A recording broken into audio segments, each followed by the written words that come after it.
Deixa eu ler um texto aqui para você, palavra bem poderosa que Deus tem para nós aqui hoje. Se você puder abrir a sua Bíblia aí no livro de João. Eu vou ler o texto todo, eu ia ler só o verso 30. Mas eu vou ler do 17 ao 30. Tão bom ler a Bíblia, né? João capítulo 19.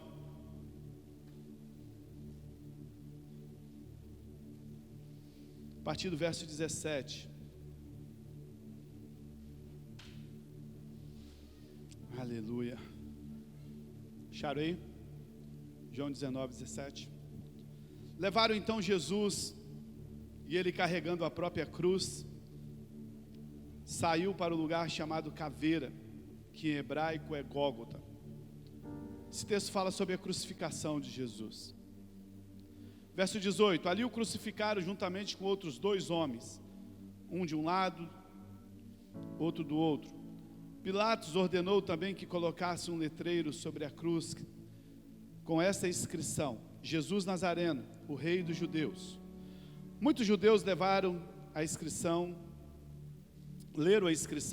porque o lugar onde Jesus foi crucificado ficava próximo da cidade.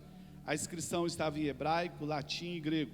Então os principais sacerdotes dos judeus pediram a Pilatos: não escreva rei dos judeus, mas o que ele disse: sou o rei dos judeus. Pilatos respondeu: o que escrevi, escrevi.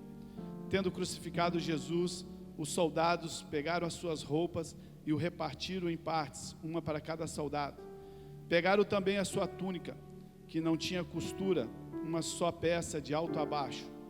Por isso disseram uns aos outros: não rasguemos, mas tiremos sortes, para ver de quem será, para que se cumprisse a escritura que diz: repartiram entre si as minhas roupas e tiraram sorte. E assim fizeram os soldados. Só dar um parênteses aqui para vocês. A humilhação de Jesus foi tão grande na crucificação, irmão, que ele foi crucificado nu. Você consegue imaginar? Quanto mais humilhado a pessoa fosse, aquela fraldazinha que você vê nos filmes, isso é só em filme.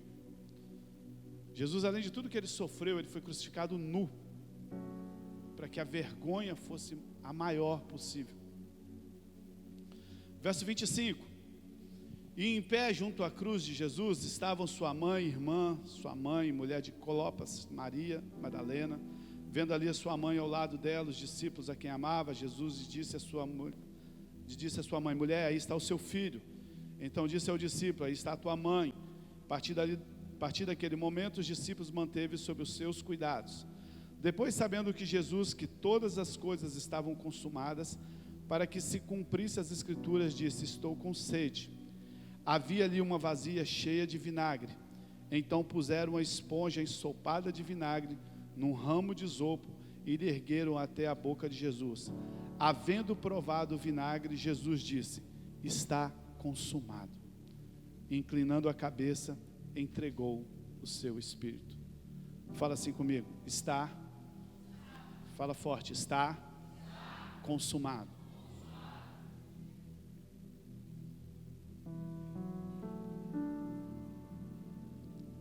Está pronto. Não precisa fazer mais nada. Está acabado. Está pago. Não tem mais nada que está devendo. Isso que significa está consumado.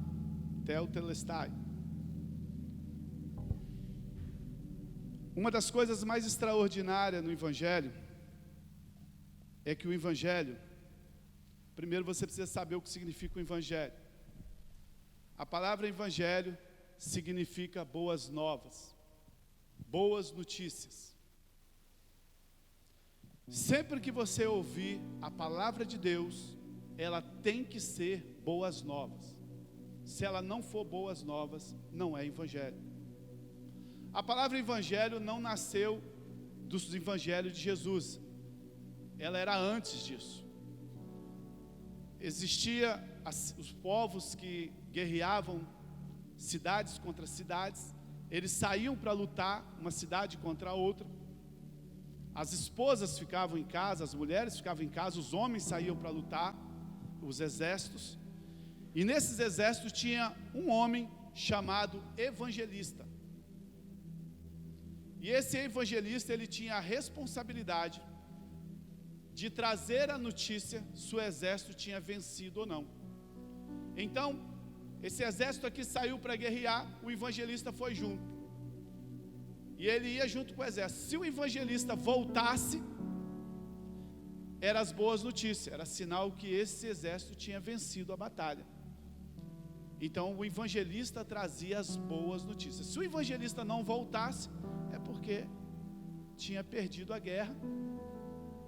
E então esse exército tinha perdido. Então a palavra evangelho vem de evangelista, boas notícias. Então o evangelho são as boas notícias de Cristo para a igreja.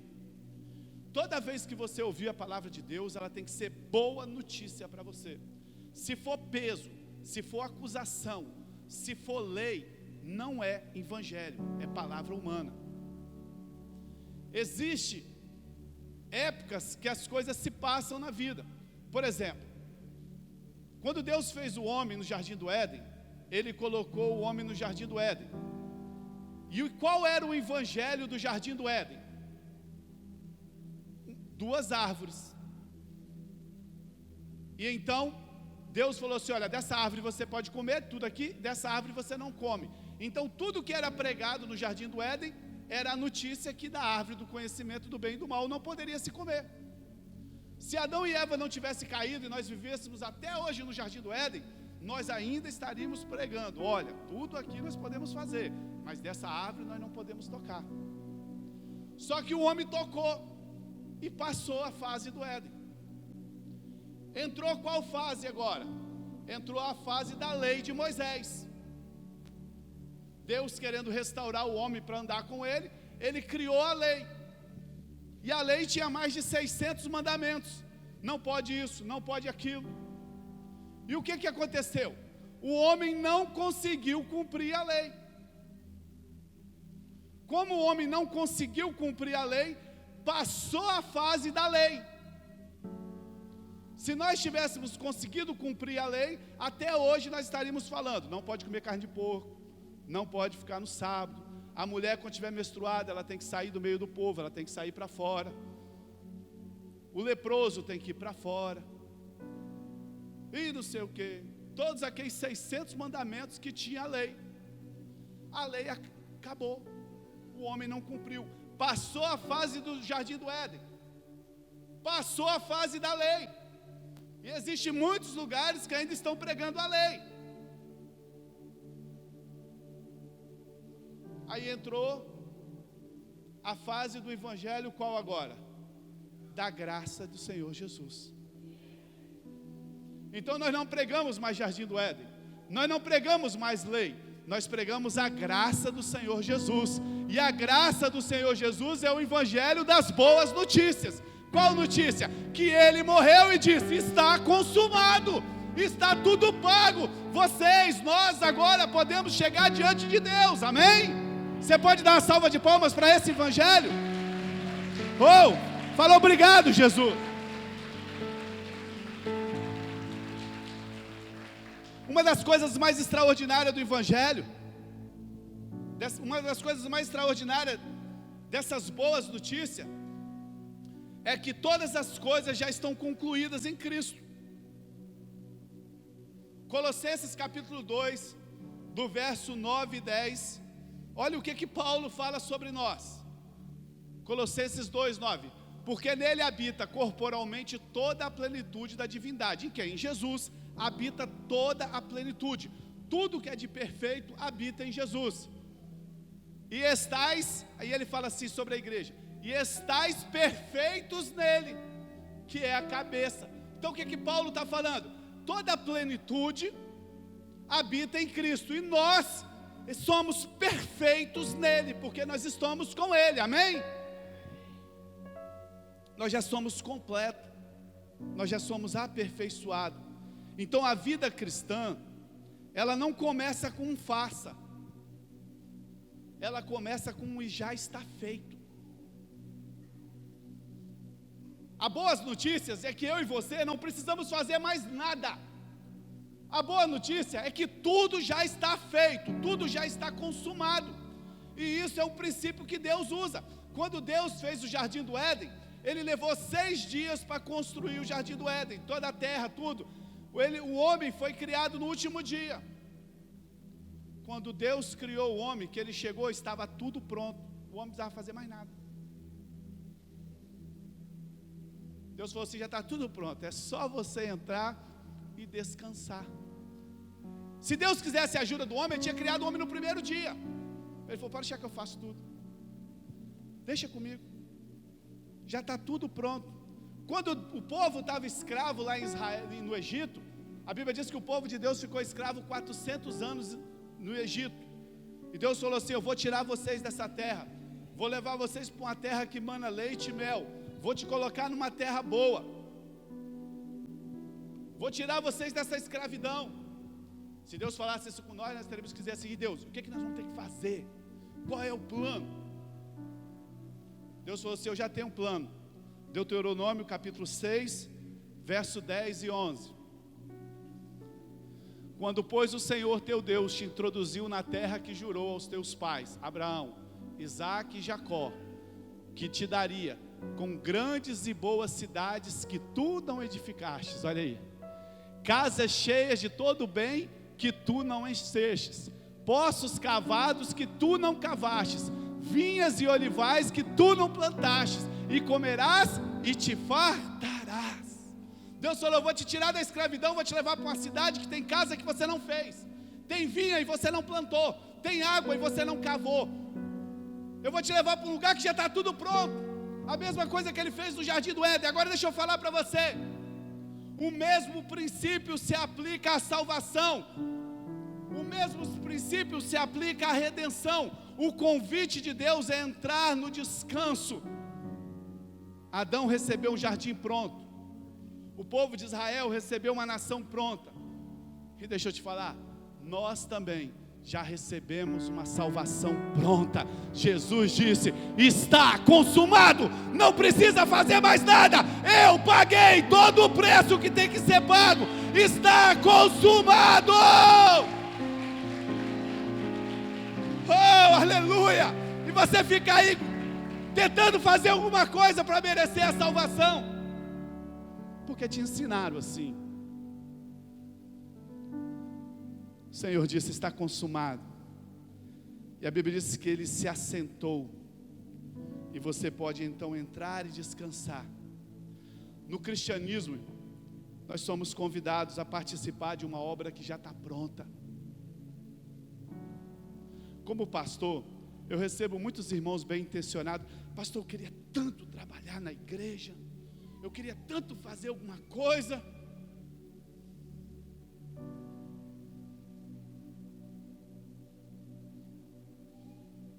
Já está tudo pronto.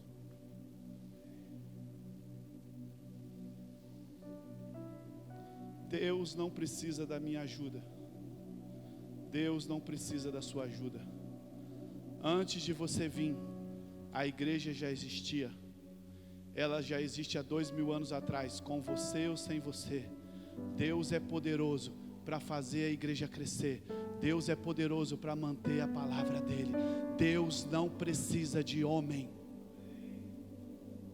Então quer dizer que não precisa trabalhar na igreja? Não. Não. O que o senhor está fazendo aí agora? Descansando. Porque quem trabalha sempre fica frustrado.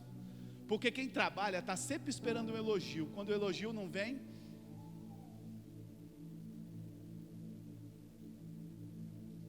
quem trabalha está sempre esperando um parabéns. Frustrado porque às vezes não dá resultado.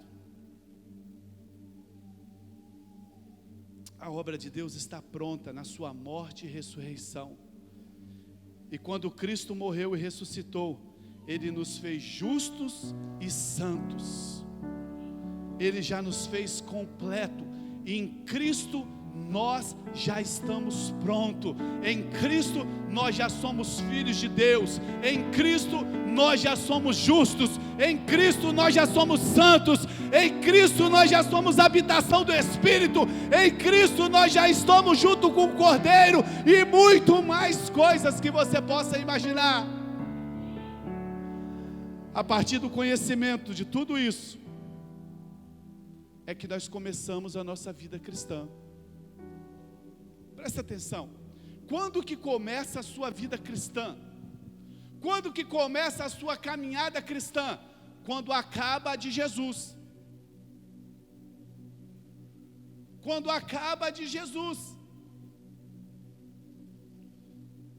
Mas infelizmente tem muitos ensinando que se a gente se santificar, se a gente for diligente, se a gente fizer isso, se a gente fazer o suficiente, um dia nós seremos santos, um dia nós seremos justos. Deixa eu te falar, Paulo diz que nós já somos completos. A verdade é que nós já somos santos, a verdade é que nós já somos justos.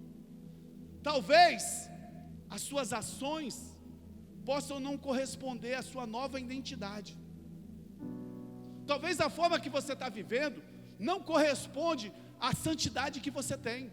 Talvez as suas ações não correspondem à sua justiça que você deveria viver. Talvez o seu testemunho não corresponda com aquilo que Cristo já te fez na cruz. Mas isso não tira a sua posição.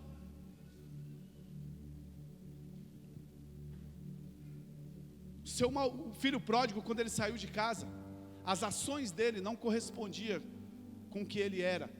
Mas ele não deixou de ser o filho do pai.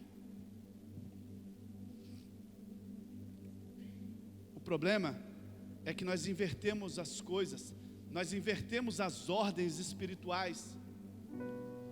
Nós fizemos da obra consumada. Presta atenção nisso, isso é muito forte. Hoje o cristianismo fez da obra consumada. O que é a obra consumada? Jesus na cruz diz: está pronto, está justificado, está pago, não deve mais nada, agora eles são meus filhos. O problema é que foi invertido agora. Nós fazemos da obra consumada o nosso alvo.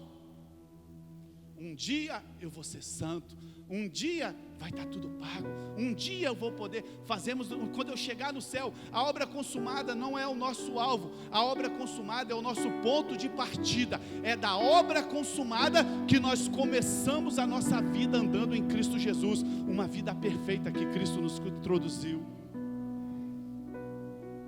Não faça do ponto de partida o seu alvo final. É aonde acabou com Jesus que começou com a igreja. A nossa posição diante de Deus é de justos e santos. Você não começa a batalha espiritual esperando que o inimigo seja derrotado. Não, você começa na posição de vencedor, porque a Bíblia diz que Cristo já triunfou sobre o diabo. Você tem uma vida justa. Você não precisa ter uma vida justa para receber a bênção de Deus. Você começa na posição já de abençoado. Não, se eu for justo, se eu orar 7 dias, se eu vou fazer um jejum aqui para mim ser abençoado. Não, irmão, deixa eu te falar, você já começa na posição de abençoado. Está consumado, está pronto. Cristo venceu, nós podemos então orar e experimentar também a vitória sobre as nossas vidas. Esse é o problema da igreja. A igreja está esperando chegar no céu para poder reinar. A igreja está esperando chegar no céu para poder. Essa vida aqui é uma faculdade, essa vida aqui é uma luta.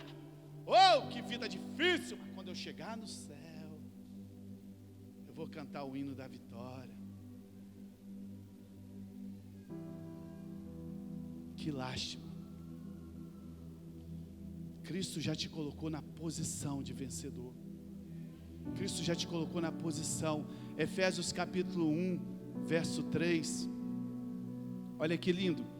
Bendito Deus e Pai do nosso Senhor Jesus Cristo, o qual nos abençoou com todas as bênçãos espirituais dos lugares celestiais em Cristo. Você não será abençoado, Cristo já te abençoou. Se você não recebe, o problema é seu, mas Ele já te abençoou. Se você não quer experimentar a bênção, isso é um problema seu. Não, mas eu sou abençoado só até aqui, né, pastor? Mas aqui não. Não, eu também sou abençoado só até aqui.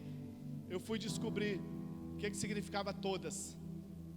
Nos abençoou com todas as bênçãos. Procurei no grego, no latim, no hebraico, abri os livros e descobri o que significava todas. Sabe o que eu descobri que todos significa? Todos significa todas.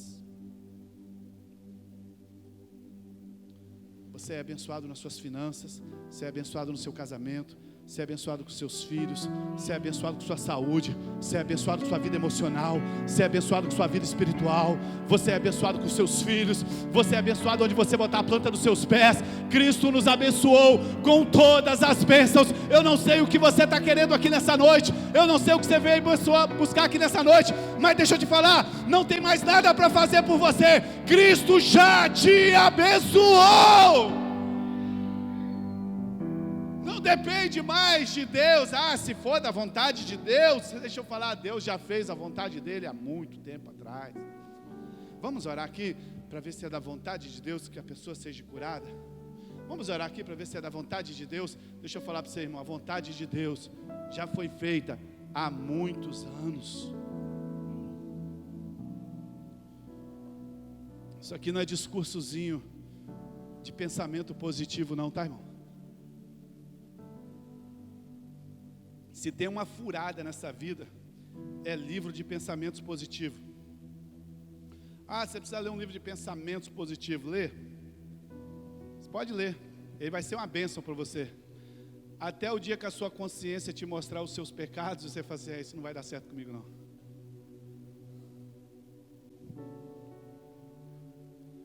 Isso aqui é palavra de Deus.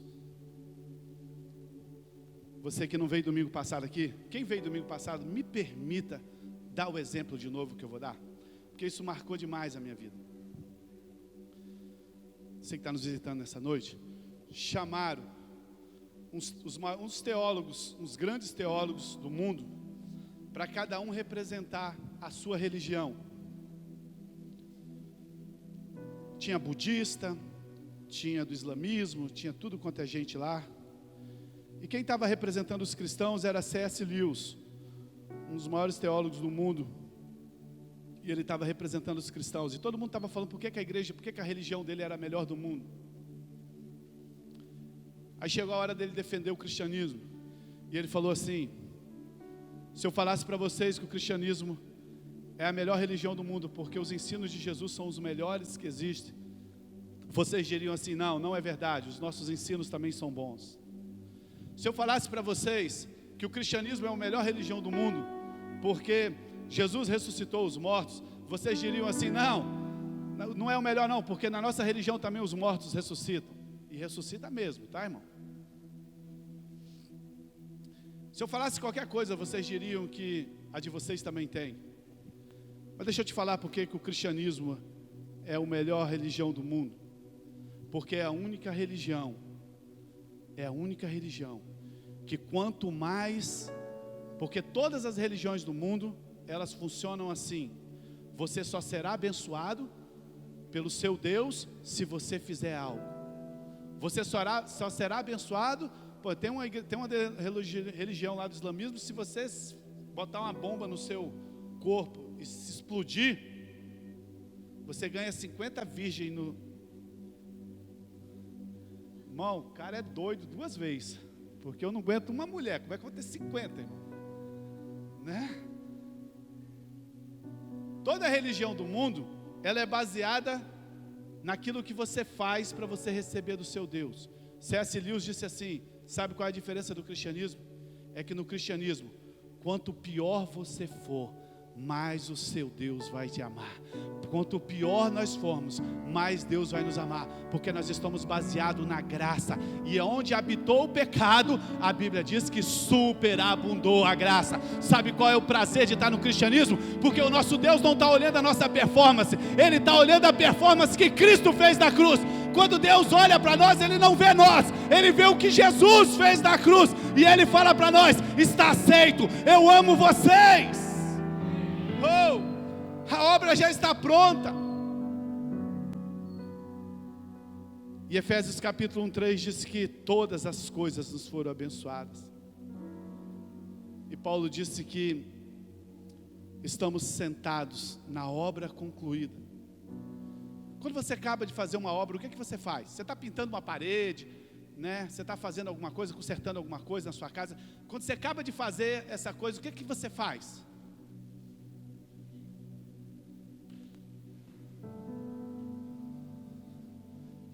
Eu pintei aquela parede ali atrás essa semana, ó. Aquela lá em cima também pintei. Eu fiquei umas 2 horas aqui assim, ó.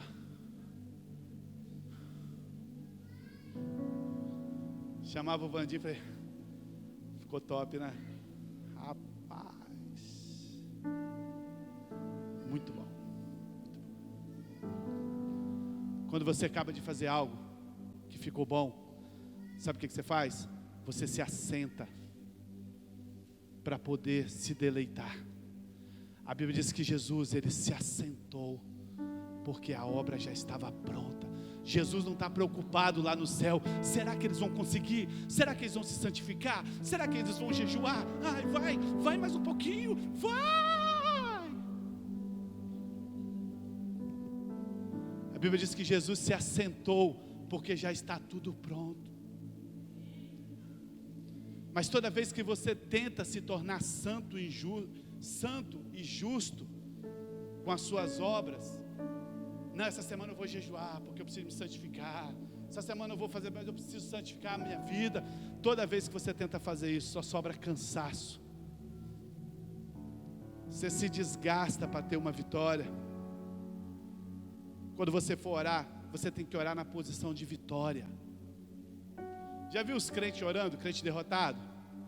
Senhor, se for da tua vontade, se o Senhor não tiver mais nada para fazer, e eu estou aqui de madrugada, porque a fila de madrugada é menor.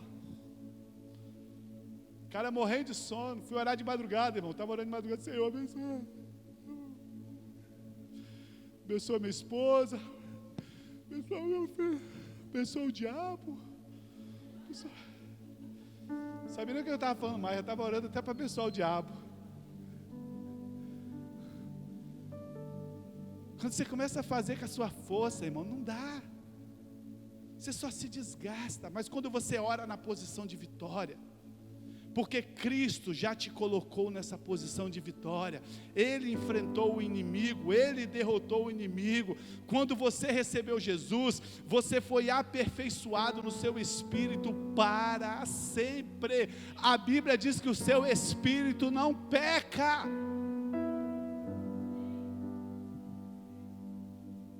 Seu espírito não peca, você está aperfeiçoado para sempre. Para de tentar adquirir.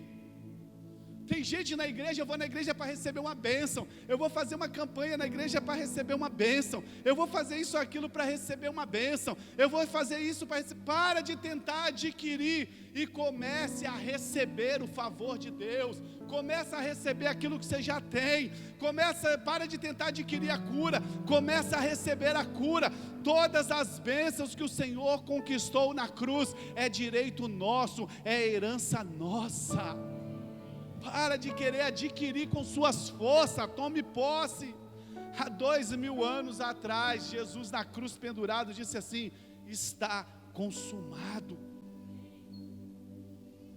Essa é a boa notícia do Evangelho. Essas são as boas notícias do Evangelho. Hebreus capítulo 10, verso 12 e 14. Eu acho que a Bíblia não diz quem escreveu Hebreus, né? Todas as cartas tem a pessoa que escreveu, mas a Bíblia não diz quem escreveu Hebreus. A maioria acha que foi Paulo, né? Eu também pensava que era Paulo também. Mas quando Hebreus tem, acho que 15 ou 16 capítulos, não sei, imagina, uma carta muito grande. Aí eu descobri que quem escreveu Hebreus foi uma mulher. Eu só não sei qual é o nome dela, mas deve ter sido uma mulher. Porque no final de 15 capítulos, o escritor fala assim: e eu não pude falar tudo e escrevi resumidamente. Falei, é uma mulher. É uma mulher. 15 capítulos, não falou tudo, escreveu resumidamente. Brincadeira com as irmãs aí, mas com certeza deve ter sido Paulo, né? Olha esse texto, irmão. Entra na viagem desse texto. Hebreus 10, de 12. Mas este Jesus, uns 3 domingos atrás eu preguei sobre o tabernáculo aqui. O tabernáculo, ele tinha 3 compartimentos: o átrio, onde o povão ia; o lugar santo, onde só ia mais uma classe de pessoas; e o santo dos santos, onde só ia o sacerdote uma vez por ano, com uma corda amarrada no pé, porque se ele entrasse lá em pecado, ele morria. Aí ninguém podia tirar ele, então puxava pela corda. E uma vez por ano ele entrava no Santo dos Santos para oferecer sacrifício pelo pecado do povo e pelos pecados dele. E era essa luta toda vez. Mas quem? Jesus, havendo oferecido para sempre um sacrifício pelos pecados, está sentado à destra de Deus. Aleluia. O sacerdote tinha que entrar toda vez. Jesus falou assim: uma vez, minha vez vai bastar. Jesus entrou e deu o sacrifício perfeito. Depois que ele fez o sacrifício perfeito, a Bíblia diz que ele se assentou. Olha o outro versículo. Daqui em diante, esperando que os seus inimigos sejam postos por escabelos dos seus pés. Jesus não está sentado preocupado com o comunismo.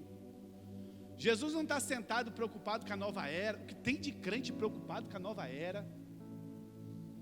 O que tem de crente preocupado com os Illuminati?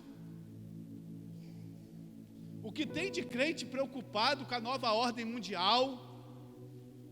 Irmão, vai se assentar, irmão. Vai se assentar. Se Cristo não está preocupado, Ele está sentado. Eu vou ficar preocupado que tenho 12 curtidas no Instagram?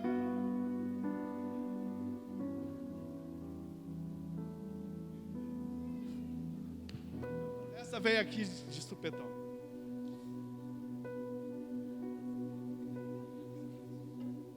Pela madrugada.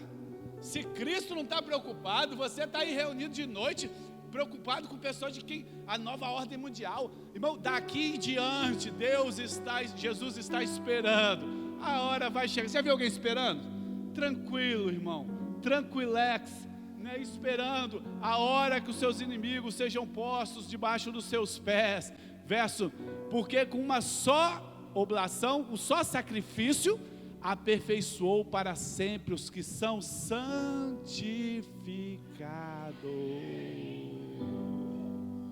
Uma salva de palmas para o Senhor. Aleluia! Um só sacrifício nos aperfeiçoou.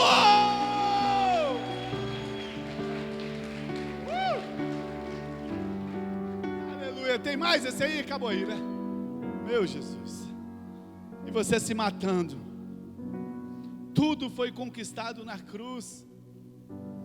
Assentar significa descanso. Quando você está sentado, você está descansando. Vou me assentar aqui para descansar. O ônibus está lotado.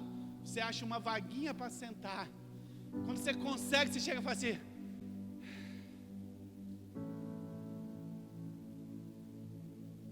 assentar-se fala de descanso. Se a sua vida cristã não tem descanso, você ainda não teve revelação do que é o Evangelho. Sabe, amado, pare de depender dos seus esforços para receber a bênção. Para de querer achar que você vai conquistar alguma coisa com seus esforços. É tudo pela graça. Todas as bênçãos são pela graça. Quando a obra de Cristo termina, a nossa começa. E a nossa obra não começa no sacrifício. A nossa obra começa no está consumado. Está pronto, não tem mais nada. Não ore mais na posição de pecador, pedindo misericórdia. Se você orar assim, Deus nem vai ouvir a sua oração. Deus vai fechar os ouvidos para a sua... Se eu estou aqui, sabe, pior dos pecadores, Jesus. Cocô do cavalo do bandido eu sou, Pai. Minha vida é uma tristeza. Para de querer impressionar. Você não impressiona Deus assim. Quando você ora assim, Deus nem ouve a sua oração. E eu te explico por quê. Sabe por quê? Porque Jesus, Deus pegou o que Ele tinha de mais precioso, que era Jesus, e Ele mandou aqui na terra para morrer por você e por mim, para te fazer santo, para te fazer vitorioso, para te fazer justo. E quando você chega diante de Deus, você pega o sacrifício de Jesus, que é te fazer santo, vitorioso e justo, joga na lata de lixo e começa a se sentir o pior dos pecadores. Deus fala assim: o que eu fiz por Ele não dá valor. Ele nem ouve a oração de pessoas assim. Qual é a oração que Ele ouve? Ele ouve a oração do filho. Do filho que clama: Abba, Pai. Do filho que erra, mas sabe que foi justificado. Do filho que tem problema, mas ele sabe que ele é filho. É desse que o Pai ouve a oração. Milagres acontecem quando nós cremos nessa verdade. Irmão, quando você começar a acreditar nessa verdade, você vai ver os milagres começar a acontecer na sua vida. É por isso que a vida cristã da maioria dos crentes é chata. É por isso que a vida cristã da maioria dos cristãos é enfadonha. É por isso que tem gente aí fora que fala assim: quando eu tiver velhinho, com 89 anos, aí eu vou aceitar Jesus. Agora deixa eu aproveitar. Porque eles olham para os cristãos e a vida dos cristãos são chata. O vendedor de seguro foi me vender um plano de saúde essa semana. Ele falou assim: pastor tem que ter plano de saúde, né? Eu falei: pastor não, todo mundo tem que ter. Não, pastor tem que ter mais. Eu falei: por quê? Você está doido? Vocês sofrem demais, irmão. Vida de pastor é muito difícil. Eu falei: é. Primeira coisa, ele também é pastor.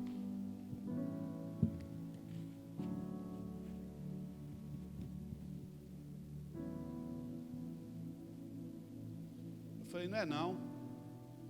Você está enganado. Irmão, quando você fala isso, você está falando que Deus é ruim com você.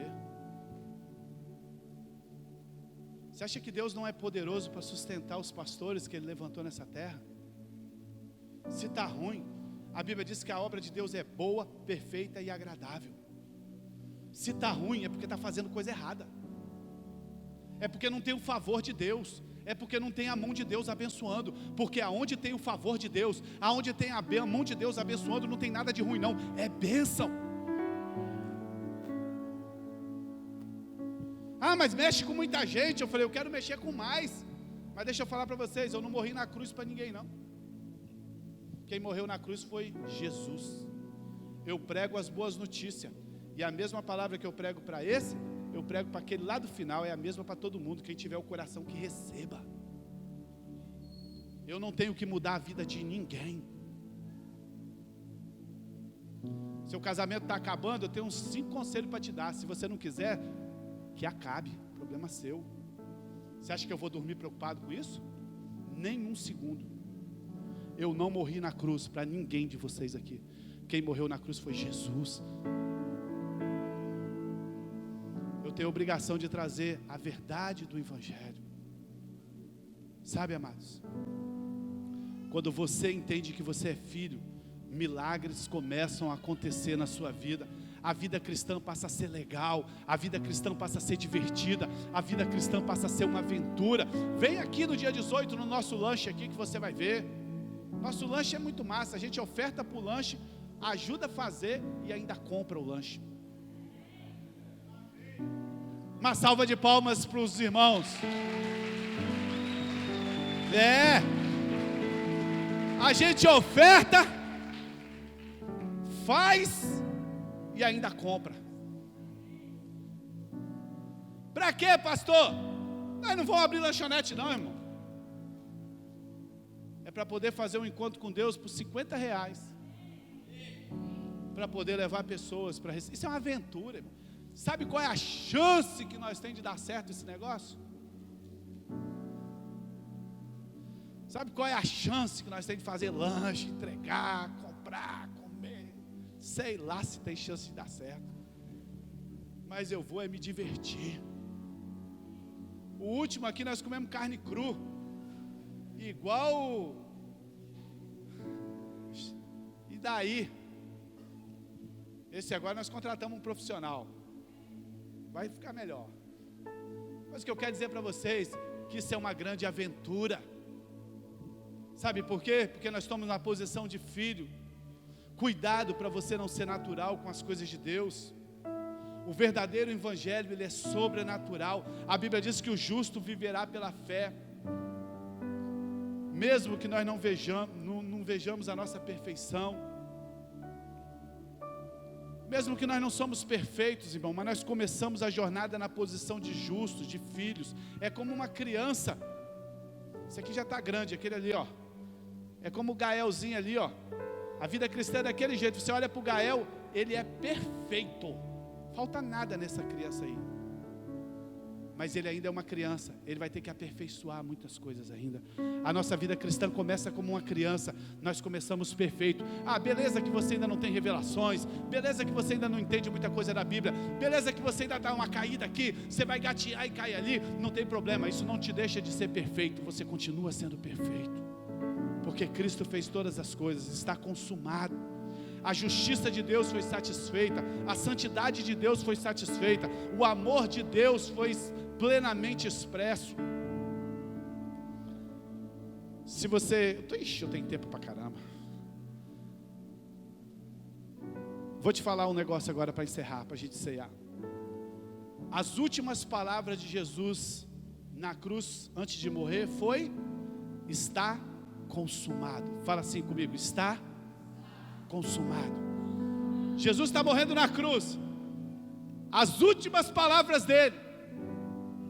E as últimas palavras de um homem sempre é muito importante. Ninguém que está na hora de morrer vai falar piada, contar besteira. As últimas palavras de um homem é sempre muito importante. E as últimas palavras de Jesus nessa terra foi: está consumado. Amém? Agora, qual foi as primeiras palavras que Jesus falou nessa terra depois que ele ressuscitou?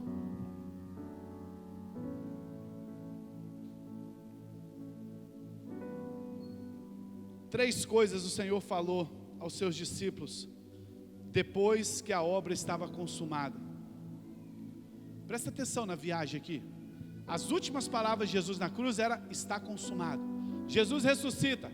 Quais são as primeiras palavras que ele fala depois que a obra já está pronta?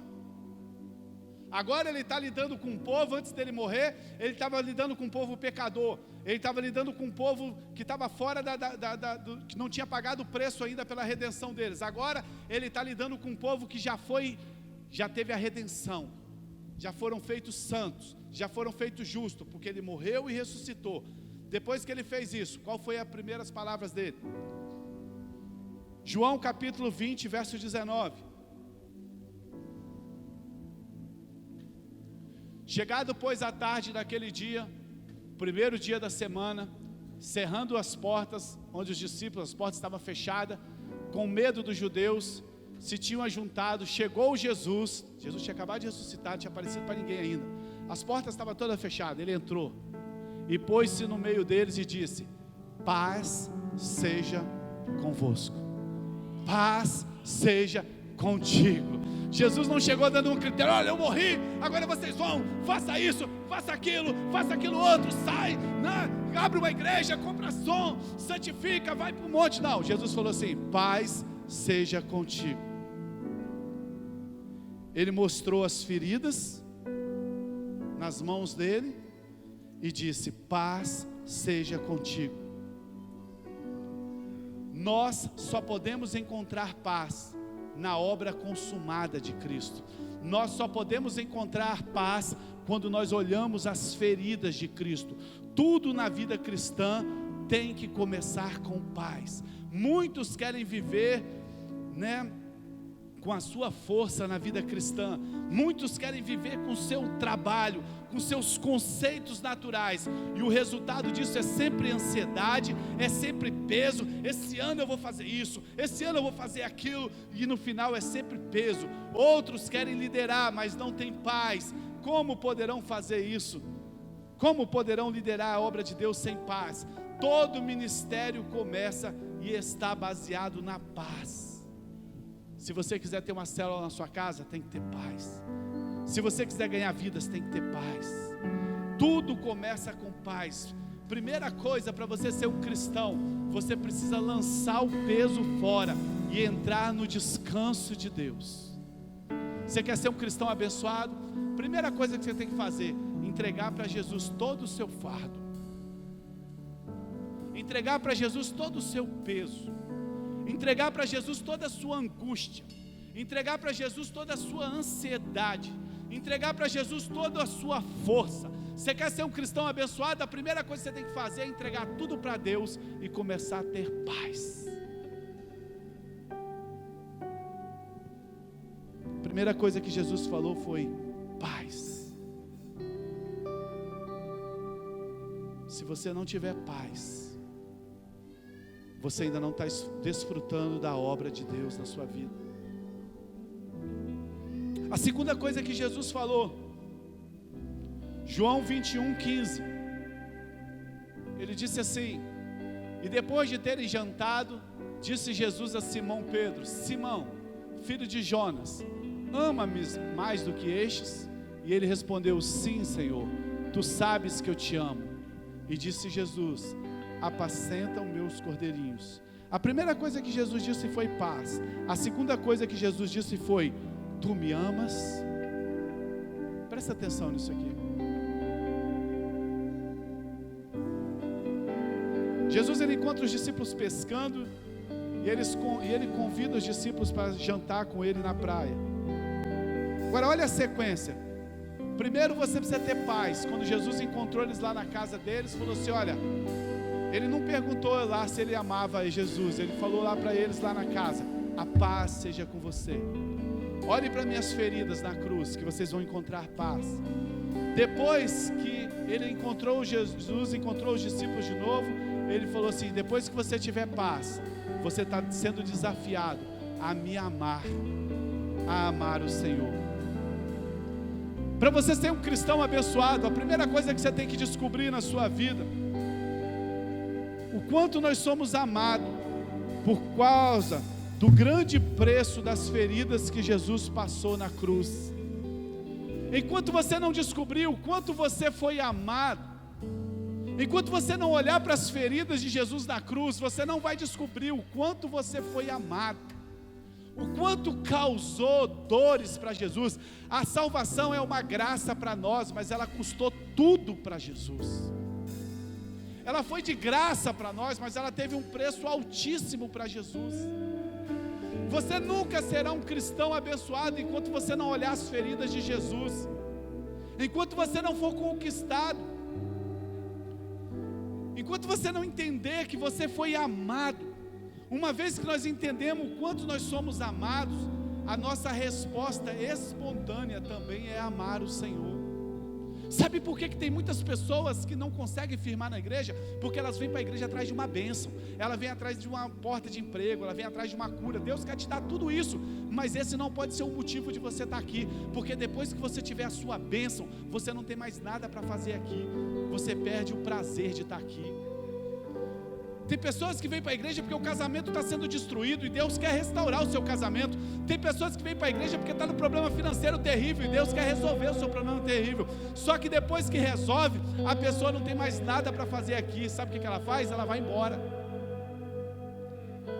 Mas o dia que você for atraído pelas feridas de Jesus, O dia que você entendeu o que Jesus fez por você no Calvário, o preço que Ele pagou, o dia que o seu coração se encher do amor que Deus tem por você e por mim, você nunca mais vai sair da presença de Deus. A sua bênção pode até não chegar, você pode até não ter a prosperidade que você queria ter, você pode até não receber a cura que você queria ter, mas deixa eu te falar, você nunca vai sair da presença daquele amor que te conquistou.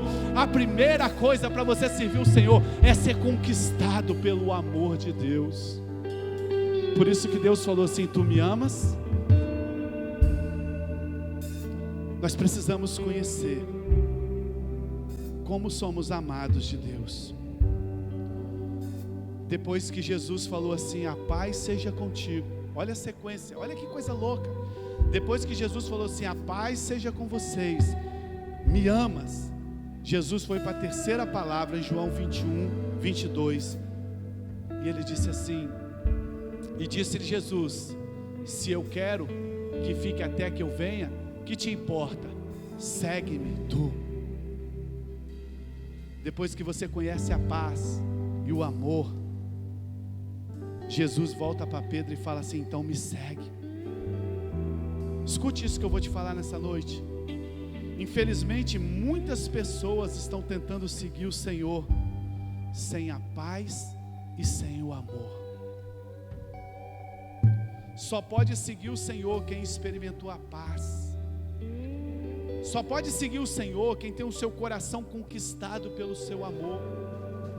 A verdadeira vida cristã começa com a obra consumada. Cristo está te convidando nessa noite a desfrutar da vida dele, a entender que nada pode te separar do amor de Deus. E Ele nos pergunta nessa noite: tu me amas? Se você o ama, Ele te convida a seguir.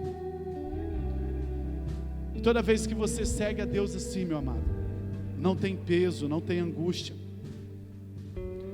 O amor de Deus, Ele flui nos nossos corações.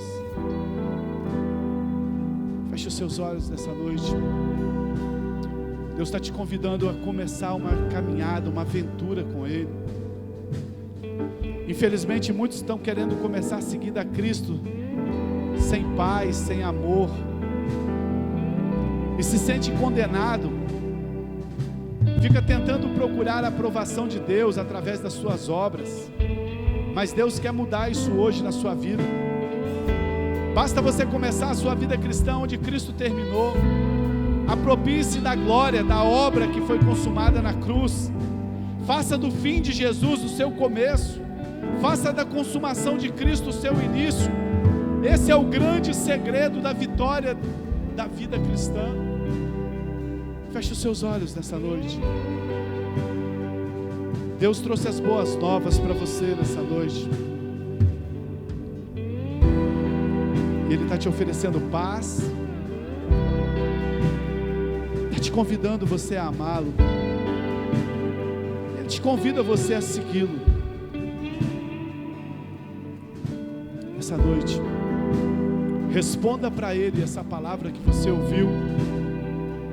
Feche os seus olhos e fale para Ele o que você ouviu nessa noite. Eis que Ele está à porta, aguardando que você diga para Ele até aonde Ele pode ir com a sua vida, porque Ele já fez tudo e agora é conosco. Ele está sentado, aguardando que a gente entre no descanso dele.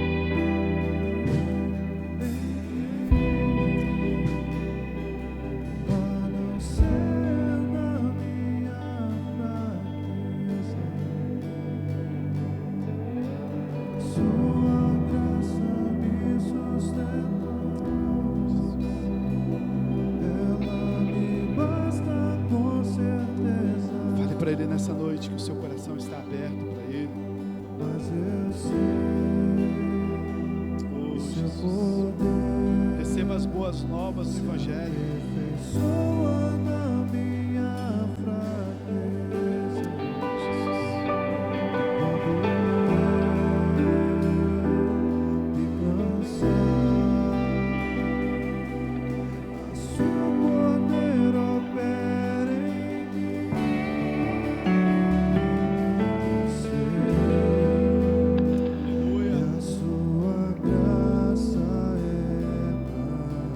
boas novas dessa noite é que você é filho santo, justificado, abençoado com todas as bênçãos das regiões celestiais. Não tem mais nada para Deus fazer. Ele já fez tudo. Receba a graça nessa noite.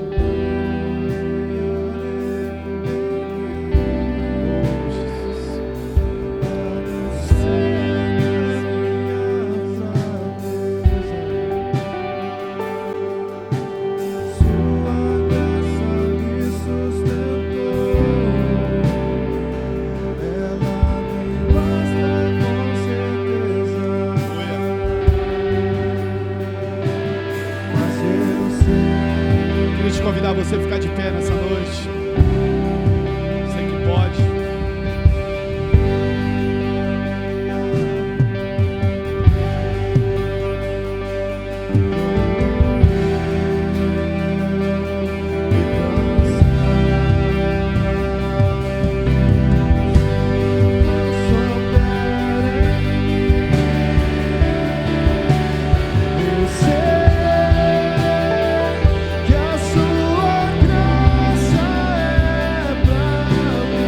As suas mãos essa noite e agradeça a Deus pela obra consumada na cruz. Talvez você entrou aqui nessa noite condenado, se achando o pior dessa terra. Deixa eu te falar, você é filho.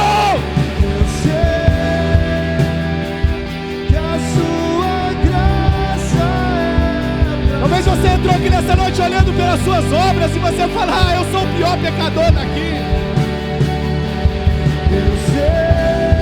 Aonde abundou o pecado, superabundou a graça de Deus.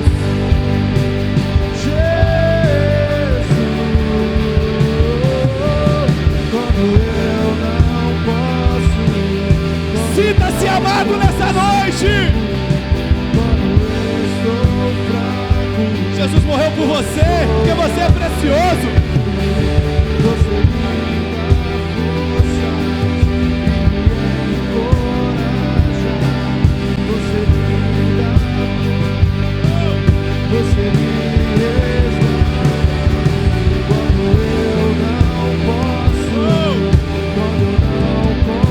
Quando você não pode, é que Deus faz por você. Deus escolheu as coisas loucas desse mundo. Deus escolheu os fracos para mostrar a força dele. Deus escolheu aqueles que não são, para que ele pudesse manifestar o poder dele. Se você olha para você e não vê nada, é porque Deus quer fazer algo em você. É você que ele está atrás.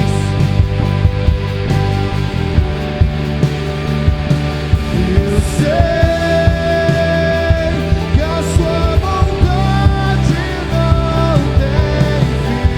Mais nada para fazer, a obra está consumada. É só você querer, é só você querer. Fale: Deus, muito obrigado.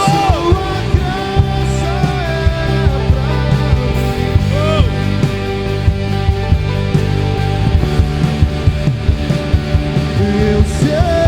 Aleluia. Deus escolheu um vaso de barro para mostrar a glória dele.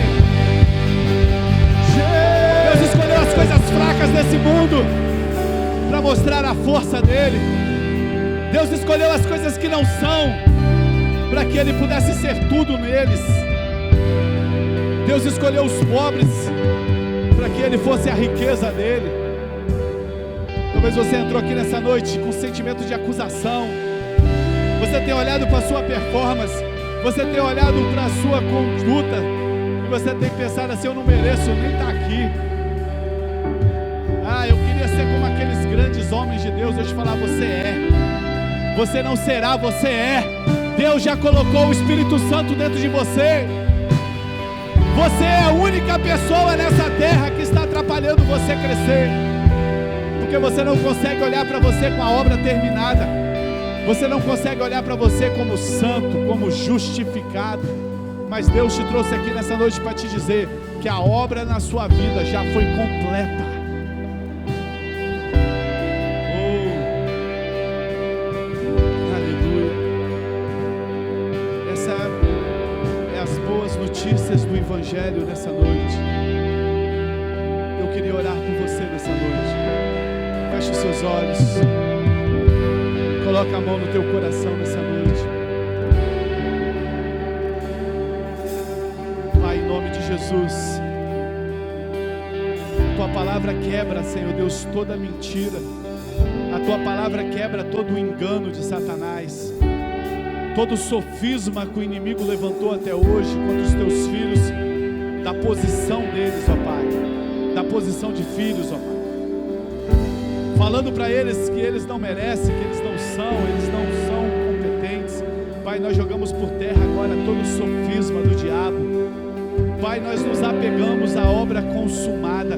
Nós liberamos agora uma palavra de identidade para os Teus filhos.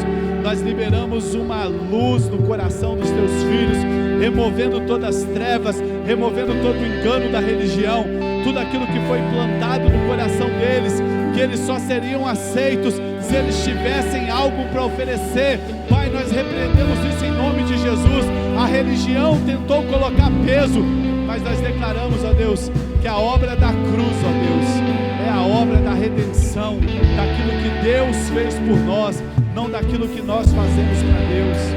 Deus nos aceita não pelas nossas obras, Deus nos aceita pela obra de Cristo, ó Pai. E nós oramos nessa noite, removendo todo o véu, todo o pecado, removendo todo espírito de religião que prendia os Teus filhos olhando para eles mesmos. Tem pessoas aqui que ficam olhando para si mesmo. Deixa eu te falar, meu amado. Tem pessoas aqui que ficam olhando para si mesmo e têm vivido vidas de derrota. Deus manda você olhar para Cristo, porque se você continuar olhando para você, você nunca vai alcançar a revelação do Evangelho. Deus manda você olhar para a cruz do Calvário, para Cristo Jesus. Não é o que você faz, é o que Cristo fez por você. Pai, em nome de Jesus, nós oramos pelo poder da Tua palavra, que o Senhor remova todo o véu do nosso coração de religião nessa noite. Aqueles que não tinham paz, possam ter paz nessa noite.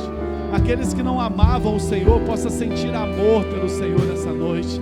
Aqueles que não seguiam o Senhor, possam seguir o Senhor a partir dessa noite. Pai, eu sei que o Senhor está no coração batendo agora. Abra nessa noite, meus filhos.